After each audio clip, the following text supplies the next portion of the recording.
The sound of keyboard keys echoed through the glass-walled room on the 32nd floor of RM Tech's headquarters.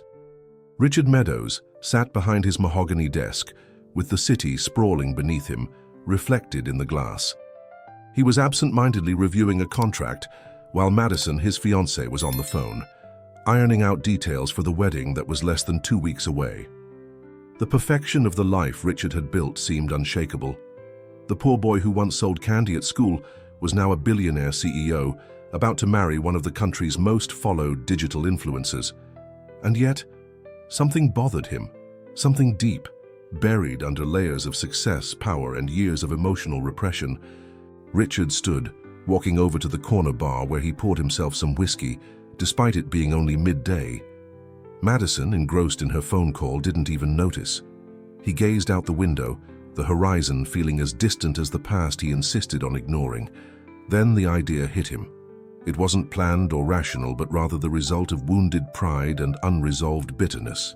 "I'll invite her," he thought. The idea made him smile, but it was a cold, calculated smile. Rebecca, the woman who had left him during the hardest time of his life. He had overcome everything, built an empire, but a small part of him still craved the chance to show her what she had missed out on. It was irrational but irresistible. A few miles away, in a colorful office adorned with children's drawings on the walls, Rebecca was finishing up with a young patient who smiled timidly while clutching a teddy bear. "Well done, Chloe. You were amazing today," Rebecca said, in the gentle voice she used with children, handing the mother a prescription. As soon as the office door closed, Rebecca sighed and leaned back in her chair. Her routine as a pediatrician was exhausting but rewarding. However, at the end of each day, the weight of her responsibilities as a single mother hit her like a ton of bricks. She pulled a drawing out of her lab coat pocket, something Isaac, one of her triplets, had made that morning. It showed the four of them, her and the three boys, holding hands in a park. The empty space on the paper, where a father might have been, was a silent reminder of the choices she had made in the past. Her brief pause was interrupted by the secretary, who walked in holding an envelope. "This just arrived for you. It seems important." Rebecca thanked her and opened the envelope while reaching for a glass of water. The contents froze her in place. It was a wedding invitation. Not just any invitation, but one to Richard Meadows' wedding. For a few seconds, she felt the ground fall out from under her. The elegant calligraphy on the cover and Richard's name next to Madison's glimmered in gold. Rebecca read and reread the invitation, as if expecting the words to suddenly change into something less absurd.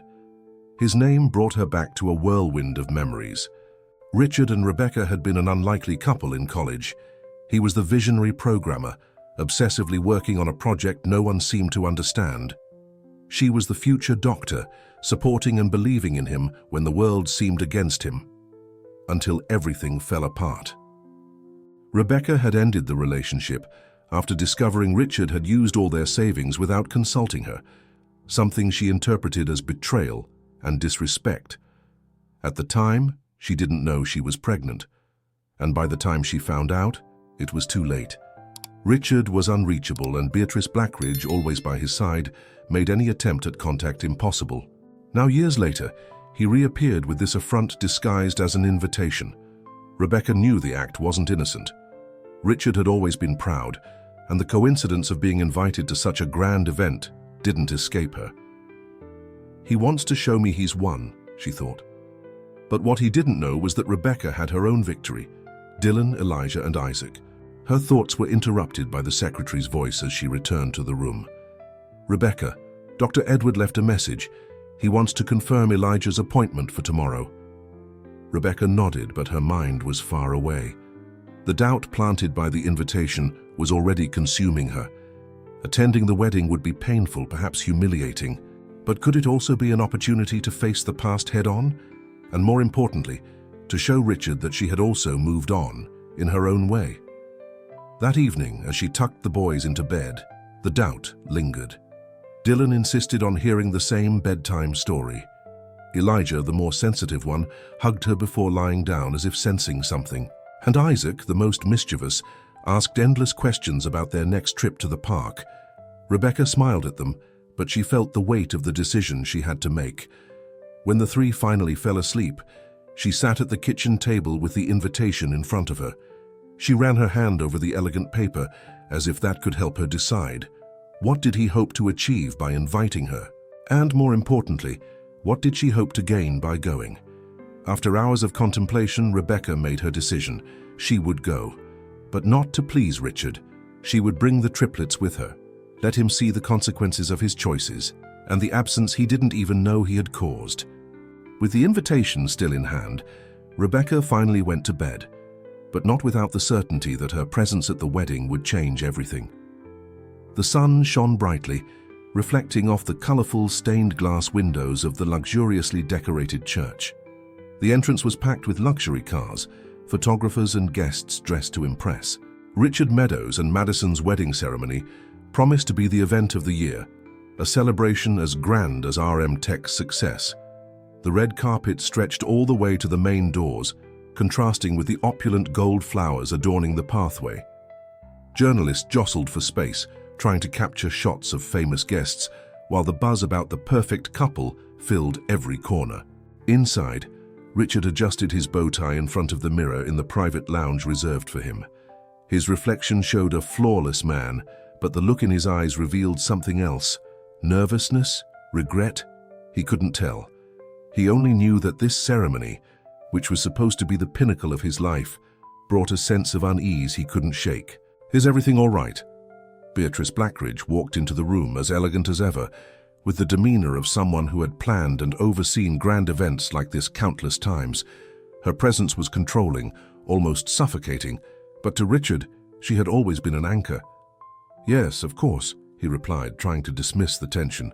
Beatrice squeezed his shoulder and smiled confidently. "Today marks the beginning of a new chapter, Richard. Nothing can go wrong." He nodded, but Beatrice's words only added to the weight he felt. Deep down, he knew something was already wrong, though he couldn't pinpoint what. A few blocks away, in a modest car parked discreetly near the church, Rebecca was putting the final touches on the triplets. Dylan, as usual, was impatient, fidgeting with the tie he hated wearing. Elijah, calmer, observed quietly, while Isaac peppered her with endless questions about what was going to happen.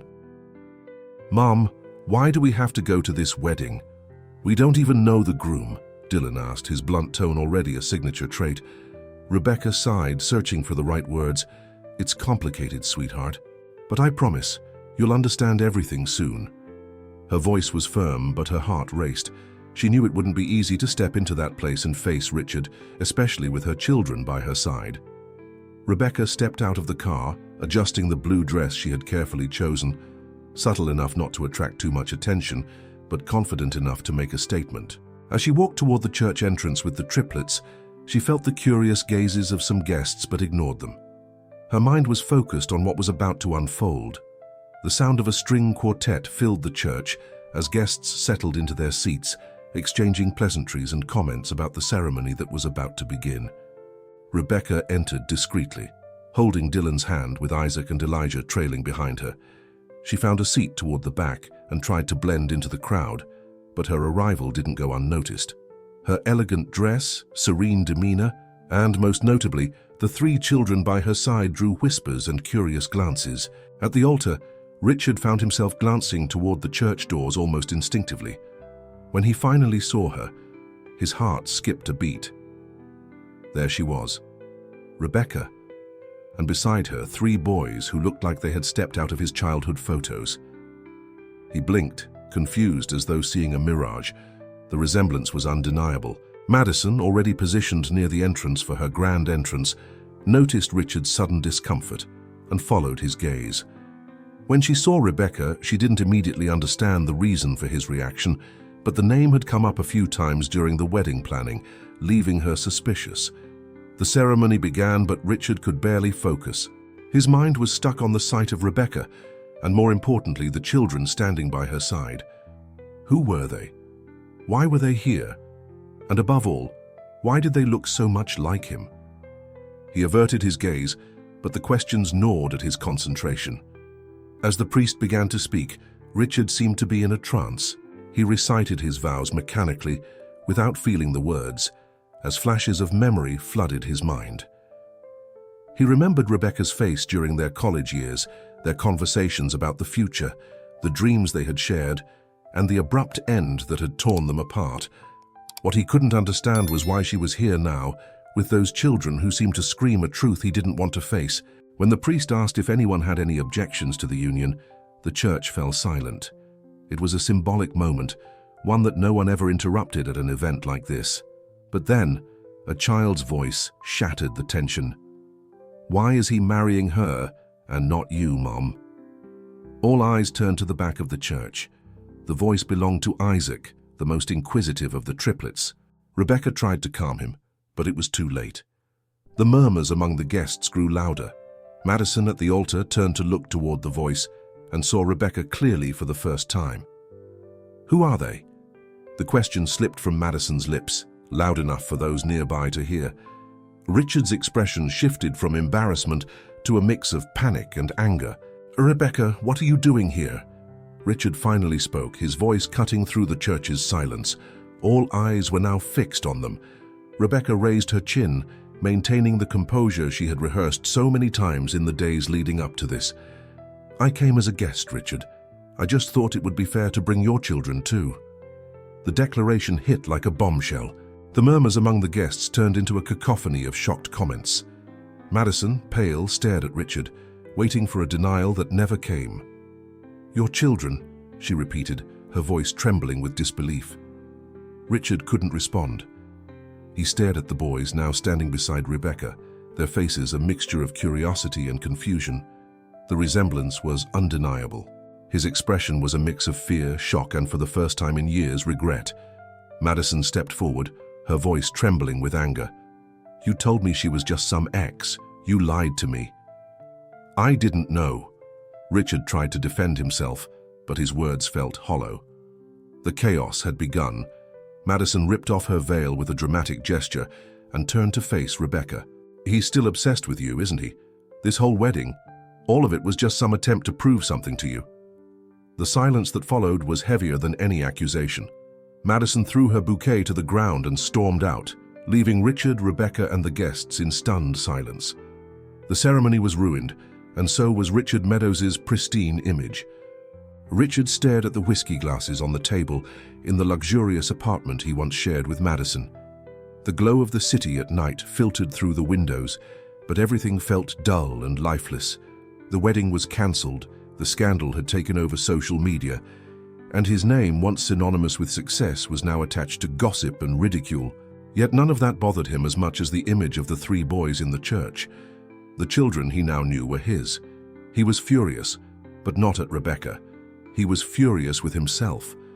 How had he not known? How had he let something so monumental slip past him? And most of all, how had someone kept this from him for so long? Across the city, Rebecca was putting the triplets to bed. Isaac, still full of energy, asked, "Mummy, is that big man going to live with us now?" Rebecca smiled patiently, though her heart was heavy. "No, sweetheart. He has his life, and we have ours. Now rest. We have a busy day tomorrow." As she closed the door to their room, the weight of the day finally hit her. What had happened at the church exceeded all her expectations. She had known Richard might react badly, but she had never anticipated the intensity of the confrontation or the chaos that followed. Despite everything, she didn't regret it. He needed to know. Now, the future felt uncertain, but Rebecca was sure of one thing. She was ready to protect her children no matter what. The next morning, Richard got into his car and drove to the hospital where he knew Rebecca worked. He didn't call ahead, just showed up at her office, determined to get answers. When he walked in, Rebecca was finishing up a consultation. As soon as she saw him, her body stiffened, but she maintained her professional demeanor. "Can we talk?" Richard asked, crossing his arms as he tried to mask the storm of emotions consuming him. Rebecca nodded, finishing her appointment and asking her secretary not to disturb them. Once they were alone, Richard got straight to the point. "Why didn't you ever tell me?" he asked, his voice low but tense. "You knew they were mine." "You knew, Rebecca." Rebecca took a deep breath, trying to contain the anger that rose at his accusation. "Do you think I didn't try?" "Richard, I sent emails. I called. I tried to find you so many times. but the only person who answered was Beatrice. She told me you were too busy, that there was no room in your life for anything but the company. And do you know what was worse? When I told her I was pregnant, she made it clear that it would be better for you if I disappeared. Richard stood frozen. The mention of Beatrice hit him like a punch. He had always known Beatrice was protective, sometimes overly so, but he had never imagined she could do something like that. Beatrice did this? He asked, more to himself than to Rebecca. Yes, and you trusted her completely. I had no way to fight against that. Rebecca crossed her arms, her eyes glistening but her tone steady. So I did what any mother would do. I raised my children on my own.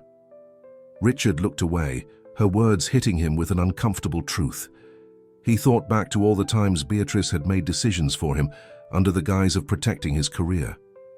He had believed she was simply being loyal, but now he realized her loyalty came at a cost. I need to meet them, Rebecca, Richard finally said, breaking the silence.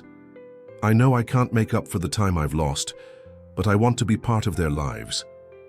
Rebecca hesitated. Part of her was terrified of opening that door and bringing Richard into the world she had worked so hard to build. But when she looked at him, she saw something different: sincerity. If you really mean that, Richard, you'll have to prove it. Not to me, but to them. Because right now, you're just a stranger who showed up out of nowhere. After that conversation, Richard began investigating on his own. He combed through old files, emails, and conversations Beatrice had archived or blocked. What he found infuriated him. Messages from Rebecca, photos, even notifications of attempted meetings, all had been intercepted. Beatrice hadn't just kept him from the truth, she had manipulated his life to make him believe everything was under control. That night, he confronted her in a private meeting at RM Tech's office. Beatrice, always composed, seemed prepared for any accusation. But as Richard laid the evidence before her, her demeanor began to crumble. You lied to me, Beatrice. You destroyed something I didn't even know I had. I did it for you, Richard, she shot back, her voice filled with indignation. You wouldn't have gotten where you are if you'd been distracted by her, by children. Your career needed focus. Richard shook his head in disbelief. That wasn't your decision to make. You took away my chance to be a father. You took away my chance to be happy. Beatrice tried to defend herself, but Richard didn't want to hear it anymore. He announced her immediate dismissal, fully aware of the consequences of severing ties with someone who had been so crucial to his career, yet so destructive to his personal life. The next morning, Richard showed up at Rebecca's apartment. She opened the door, surprised to see him so early. He held an envelope which he handed to her. This is a legal agreement, he said, his tone serious but not aggressive. I'm not going to force anything, but I want to make sure I have the right to be in their lives. I want to do this the right way. Rebecca opened the envelope, quickly scanning the pages that detailed a shared custody proposal. It was a gesture she hadn't expected, and for the first time she saw a glimpse of the man Richard could become. You have a long way to go, Richard, she said, handing the document back to him. But for now, we can start with the basics. The boys will meet you, then we'll see. Richard smiled, a hesitant but genuine smile. He knew the journey ahead would be challenging, but for the first time he felt like he was fighting for what truly mattered. RM Tech's headquarters, usually bustling and vibrant, was unusually quiet that morning. Employees hurried through the halls, whispering about the rumors that had spread over the past few days. Richard Meadows, the relentless CEO, had called for an extraordinary meeting. The reason was unclear, but the tension in the air was undeniable. In the boardroom, Beatrice Blackridge sat at the head of the table, as she had countless times over the years, confident that her role in the company was untouchable. She adjusted her impeccable blazer, ignoring the curious glances exchanged around her. To her, this was just another storm in a teacup, something she, with her unmatched skills, would resolve as she always did. Then Richard entered the room. The atmosphere shifted immediately. He walked to the opposite end of the table, taking a seat and staring at Beatrice for a few seconds before speaking. His eyes were steady, but his expression carried a weight of disappointment. Beatrice, I need you to explain something to me. His voice was controlled, but there was an edge to it that made everyone hold their breath. He placed a stack of papers on the table and slid them in her direction. Beatrice glanced at the documents, feigning indifference, but her heart began to race. She picked them up and started reading. They were emails, messages, and reports, all intercepted or manipulated by her over the years. Rebecca's name appeared in many of them. There was evidence that Beatrice had blocked attempts to contact Richard, hidden information, and made critical decisions without his consent. "You hid this from me for years," Richard continued, his voice rising slightly. "Messages from Rebecca, photos, proof that I had children. You destroyed my chance to know my own family. Why?" Beatrice dropped the papers on the table, her confidence shaken but still trying to regain control.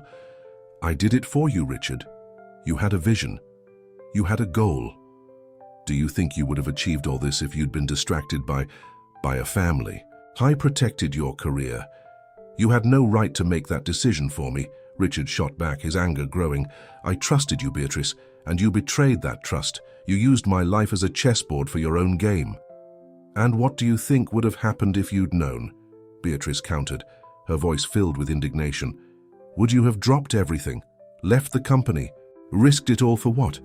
For something that at the time seemed impossible to sustain. I did what was necessary." Richard let out a bitter laugh. "Necessary? You decided my happiness didn't matter, that I didn't deserve to be a father, to be present. You say you did this for me, but it was all for you. It was about the control you always wanted over my life." The silence in the room was deafening. Everyone stared at Beatrice, waiting for her response. For the first time, she had none. "You're fired," Richard said without hesitation, "and you'll face legal consequences for all of this, for the emails, the manipulation, the lies. I don't care how long it takes. I'll make sure you're held accountable." Beatrice stood slowly, trying to maintain her composure. "You'll realize, Richard, that nothing you have would have been possible without me. You'll miss me." "I don't doubt that," he replied coldly, "but I don't need you to rebuild what really matters." After the meeting, Richard returned to his office and shut the door, feeling the weight of his decision. Firing Beatrice, someone who had been by his side from the beginning, was painful but necessary. He ran a hand through his hair and looked at the photo now sitting on his desk. A recent picture of the triplets Rebecca had sent him, smiling during a day at the park. Meanwhile, across town, Rebecca was at home with Edward, the neurologist, treating Elijah. Edward had become a steady and reliable presence in her life and the children's, always ready to help. Elijah, who struggled with motor coordination and attended regular physical therapy sessions, sat beside Edward, playing with building blocks. "How's he doing?" Rebecca asked, watching them. "Slow progress, but steady," Edward replied with a smile. "He's incredibly determined. That comes from you." Rebecca smiled back, but her mind was elsewhere. Since Richard had reappeared, her once stable routine seemed to be in constant upheaval. She knew he was trying to connect with the boys, but she still doubted whether he truly understood what it meant to be a father. "Did he call today?" Edward asked, breaking the silence. "He did," Rebecca said with a sigh. "He wants to take the boys out this weekend. I thought it might be too soon, but I don't want to be the kind of person who stands in the way." Edward nodded, looking at Elijah with a mix of concern and affection. "You're right to take things slowly, but I think he's trying. For real." She looked away, uncertain. "I just hope he's ready, because if he's not, I'll be the one dealing with the fallout. And more importantly, so will the boys." On Saturday, Richard arrived at the park they had agreed on, wearing jeans and a casual t-shirt in an attempt to appear more approachable. When Rebecca arrived with the triplets, his heart clenched. They were so small, so full of energy, but their wary expressions made it clear they were also guarded. "Hi, guys," Richard said, trying to sound relaxed, though his voice was tinged with emotion. "I'm Richard, but you can call me whatever you want." Dylan, ever direct, crossed his arms. "Why do you want to play with us now? You didn't want to before." The question completely disarmed him. Richard took a deep breath and crouched down to the boy's eye level. "Because I didn't know you existed, Dylan. And I'm so sorry for that. But now that I do, I want to be here. I want to get to know you." Rebecca, watching closely, felt a mix of concern and hope. The road ahead would be long, but for the first time she saw something genuine in Richard. The determination to become the father the boys deserved. The morning began with the sun shining through the park, its first rays cutting through the trees and casting shadows on the ground. Dylan, Elijah, and Isaac were running across the grass, with Richard trailing behind, still a bit awkward but determined to keep up with their pace. It was his first outing alone with his children, and the weight of the responsibility was evident in his steps. He wanted to impress them but knew he had to be genuine, even if he wasn't sure exactly how to act. Dylan, always the leader among his brothers, grabbed a soccer ball and looked at Richard with a challenging grin. "Do you know how to play?" he asked, one eyebrow raised. "I know enough to beat you," Richard replied, trying to mask his insecurity with humor. The boys laughed, and Richard felt the ice beginning to break. They started to play, and though Richard struggled to keep up with the energy of the triplets, his efforts were met with laughter and small glances of approval. Dylan shouted instructions as if he were the coach of a professional team. Isaac ran around with boundless energy, and Elijah, quieter, simply observed, still trying to understand this man who claimed to be their father. When the game ended, Richard flopped onto the grass, pretending to be exhausted. Dylan sat down next to him, panting. "You're older than us, but you're not that bad," he said with a mischievous smile. "I'm glad I passed the test," Richard replied, chuckling. Meanwhile, Rebecca watched from a distance, sitting on a bench with Edward beside her. She had insisted on going to the park, still unsure about how Richard would handle the boys on his own.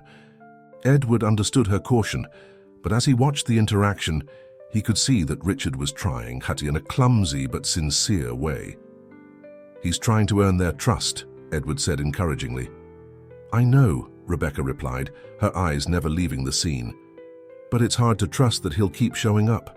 It's easy to be present on good days. I want to see how he handles the bad ones." After a few hours at the park, Richard took the boys to a nearby diner. It was a simple place with burgers and fries, but the kids' eyes lit up when they saw the menu. As they ate, Richard tried to make conversation. "So what do you guys like to do besides play soccer?" he asked casually. Isaac was the first to answer, excitedly talking about his favorite cartoons. Dylan launched into a detailed explanation of dinosaurs, naming their species and characteristics with impressive precision. When it was Elijah's turn, he hesitated for a moment before answering. "I like drawing," he said quietly. Richard smiled. "Drawing? That's amazing. Do you have any drawings I could see?" Elijah looked at him with some surprise, as if he hadn't expected the question. After a few seconds, he nodded. "I have some at home. I can show you later." "I'd love that," Richard replied, feeling a spark of joy at breaking through to Elijah, even in a small way. Meanwhile, Rebecca received a text from Richard. It was a photo of the boys at the diner, smiling with burgers in their hands. The caption read, "I think I'm doing okay." Rebecca didn't respond immediately, but the photo made her smile. Despite her reservations, it was clear Richard was making an effort. In the following days, Richard began integrating the triplets into his routine. He picked them up from school, took them to swimming lessons, and even helped with homework. The process was new to him, but each day he learned more about his children. Dylan continued to challenge him with direct questions. One night, while working on a school project together, he finally asked, "Why weren't you with us when we were babies?" The question caught Richard off guard, but he knew he couldn't avoid it. He sighed and answered honestly, "I didn't know you existed, Dylan. If I had, I would have never stayed away. But now that I know, I'll do everything I can to be here for you." Dylan studied him for a moment, as if evaluating his sincerity, before giving a small nod. "Okay, but you have to play soccer with me every weekend. That's the deal." "Deal," Richard replied, laughing. Isaac, on the other hand, was more carefree and embraced Richard easily, not needing much explanation. Elijah, however, remained cautious. He spoke little and observed more, but with every small gesture from Richard, helping him with a puzzle or praising one of his drawings, he seemed to open up just a bit more. One evening, Richard went to Rebecca's house to drop off the boys. They were already asleep in the back seat, exhausted from a full day. As Richard carried them inside, Elijah briefly woke up and murmured, "Good night, Daddy." The words hit Richard with full force, as though it was the first time he truly believed he had earned a place in their lives. He looked at Rebecca, who was standing in the doorway watching him. "You're doing well," she said with a small smile. "But there's still a lot of work to do." "I know," Richard replied, "and I'm ready." As he walked away, Rebecca stood in the doorway watching him leave. For the first time, she felt that maybe Richard really was changing, not just trying to make up for the past, but truly becoming a better person. And while there were still doubts, she knew the boys were beginning to see him as more than just a stranger. They were starting to see him as their father. It was a Sunday morning, and the park was bustling with families enjoying the mild weather. Richard walked along the paved path with his hands in his pockets, watching the triplets run ahead. Dylan led the way as usual, daring his brothers to race him to the lake. Isaac tried to keep up, laughing loudly, while Elijah, more cautious, kept a steady pace, but glanced back every so often to make sure Richard was still nearby. Over the past few months, Richard had worked hard to create moments like this. He had become a consistent presence in the children's lives, building a bond that once seemed impossible. Yet there was something he hadn't been able to say, something that weighed heavily on his chest, and today he knew he needed to face it. "Hey guys," he called, trying to sound casual, though there was a trace of nervousness in his voice. "How about we have a picnic over there by the tree?" Dylan, ever suspicious, glanced at him. "Did you bring good food?" Richard laughed. "Of course, sandwiches, cookies, and some candy, but only after lunch." "Deal!" Isaac shouted, running toward the tree. Elijah followed behind, and Richard carried the picnic basket, feeling the weight of more than just the food. Once they were all seated on the grass, he began handing out sandwiches. The mood was light as the kids chatted about school, but Richard was distant, trying to find the right words for what he needed to say.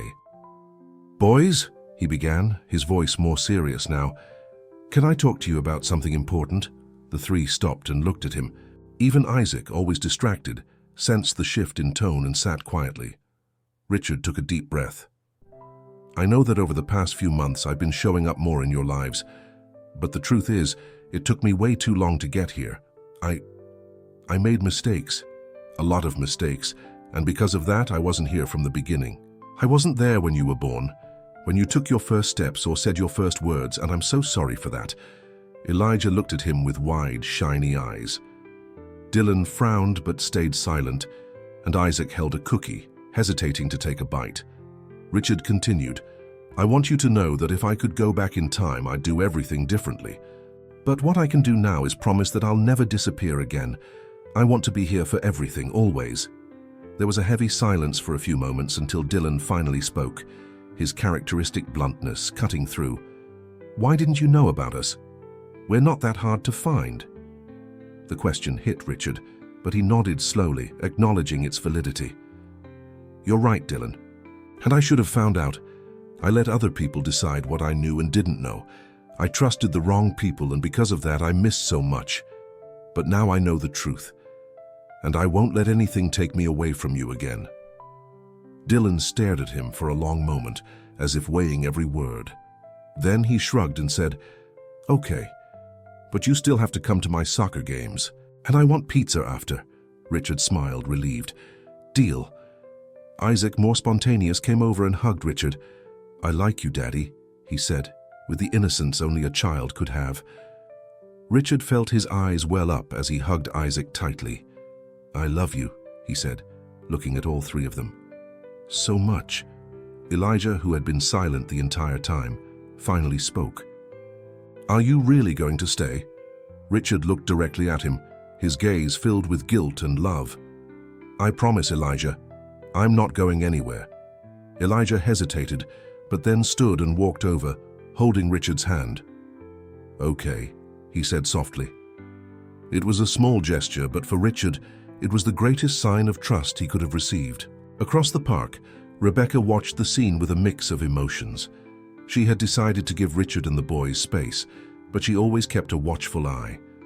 Edward sat beside her on the bench. "He's getting through to them," Edward observed, watching the four of them hug. "Yes, he is," Rebecca replied, a faint smile on her face. "I still don't know where this will lead, but he's trying. And that's more than I expected." Edward smiled, though his expression held a touch of understanding and perhaps a hint of sadness. Sometimes, effort is what matters most. In the weeks that followed, Richard's relationship with the triplets continued to grow. He became part of their daily routines, taking Elijah to his medical appointments, helping Dylan with soccer practice, and laughing with Isaac during his endless antics. Slowly but surely, the boys began to call him Daddy, naturally, something that had seemed impossible months earlier. Beyond his role as a father, Richard announced his resignation as CEO of RM Tech. He founded the New Beginnings Foundation, dedicated to supporting single parents with financial resources, educational programs, and psychological support. The corporate world was shocked by his shift in priorities, but for Richard, nothing was more important than being present for his children and helping other families do the same. On the last Saturday of fall, Richard hosted a dinner at his home and invited Rebecca and Edward. During the meal, as the children ran around the living room, Richard raised a toast. "The family I'm building with all of you. It's the greatest gift I could ever have," he said, looking at Rebecca and the boys, "and I promise to keep earning it." Rebecca raised her glass and smiled. Richard had changed, not just to win back the trust of his children, but to become a better man. Someone who finally understood what truly mattered in life.